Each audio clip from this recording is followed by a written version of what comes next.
নবরাত্রির তৃতীয় দিনে নবদুর্গার তৃতীয় রূপ চন্দ্রঘণ্টা দেবীর আরাধনা করা হয়। এনার রূপ শান্তিদায়ক এবং কল্যাণময়।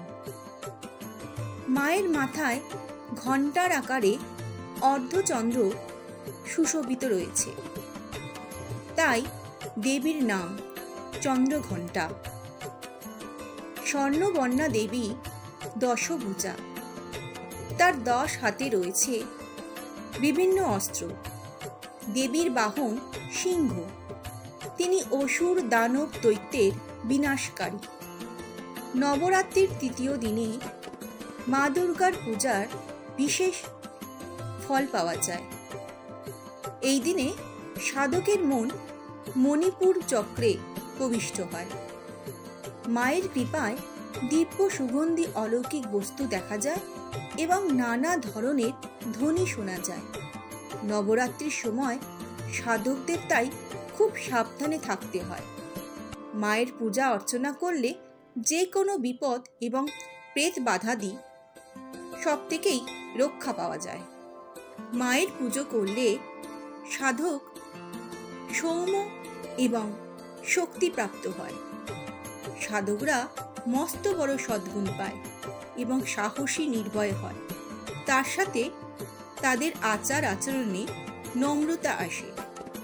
মায়ের ভক্তরা যেখানেই যায় সাধারণ মানুষ তাদের দেখে শান্তি ও সুখ পায়। সাধকদের মধ্যে এক ধরনের আলাদা দিব্য শক্তি দেখা যায়। আমাদের মা চন্দ্রঘণ্টাকে একাগ্র মনে স্মরণ করা উচিত। আমরা সমস্ত সাংসারিক কষ্ট থেকে মুক্তি পাই এবং এই লোক ও পরলোক কল্যাণকারী হয়। আমরা জানি মাতা পার্বতীর জীবনের প্রতিটি পর্যায়ে এই নবদুর্গার সাথে জড়িত। আমরা এর আগের পর্বে নবদুর্গার প্রথম ও দ্বিতীয় রূপ যথাক্রমে দেবী শৈলপুত্রী এবং ব্রহ্মচারিণী দেবী সম্পর্কে জেনেছিলাম। হিমালয় কন্যারূপে পার্বতী জন্মগ্রহণ করেছিলেন। তারপর তিনি কঠিন তপস্যা করে মহাদেবকে পুনরায় বিবাহ করেছিলেন। তারকাসুর বহু বছর ধরে কঠিন তপস্যা করে ব্রহ্মাদেবের কাছে বর চেয়েছিল যাতে তার মৃত্যু শিবপুত্রের হাতেই যেন হয়।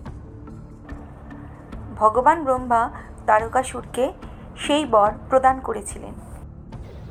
ধূর্ত তারকাসুর মনে করেছিল সতী বিরহে শিব কোনোদিনও হয়তো বিয়ে করবে না, তাই তার পুত্র হওয়ার কোনো সম্ভাবনা নেই।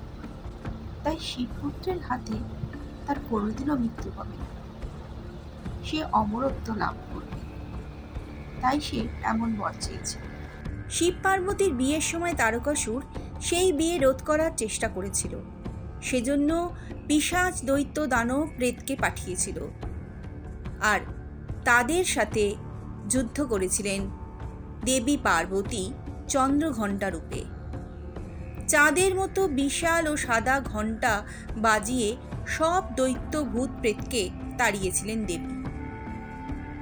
আর এখান থেকেই সাধারণ নারী থেকে মহাদেবীত্বে উত্তরণ হল মাতা পার্বতীর। সাধারণ নারী থেকে অসুর দলনী, দানব বিনাশিনী দেবী দুর্গার যে রূপ, সেই রূপই হল চন্দ্রঘণ্টা।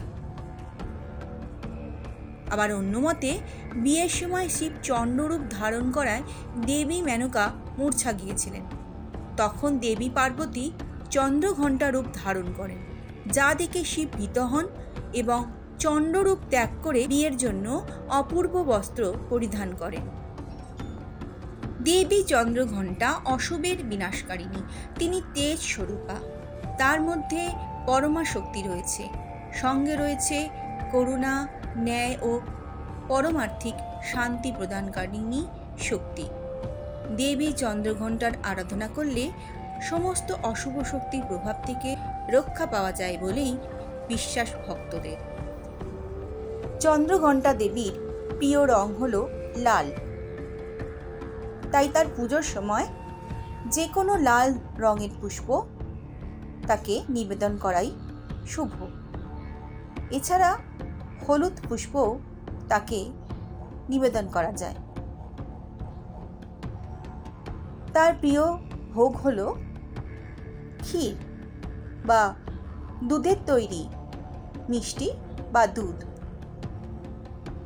তাই তার পুজোর সময় দুধের তৈরি কোনো মিষ্টি বা ক্ষীর বা দুধ নিবেদন করলে দেবী প্রীত হন। তাই দেবী চন্দ্রঘণ্টার কৃপা লাভ করার জন্য সবাই করজোড়ে বলুন, ইয়া দেবী সর্বভূতেষু চন্দ্রঘণ্টা রূপেণ সংস্থিতা নমস্তস্যৈ নমস্তস্যৈ নমস্তস্যৈ নমো নমঃ। আজকের ভিডিও এখানেই শেষ।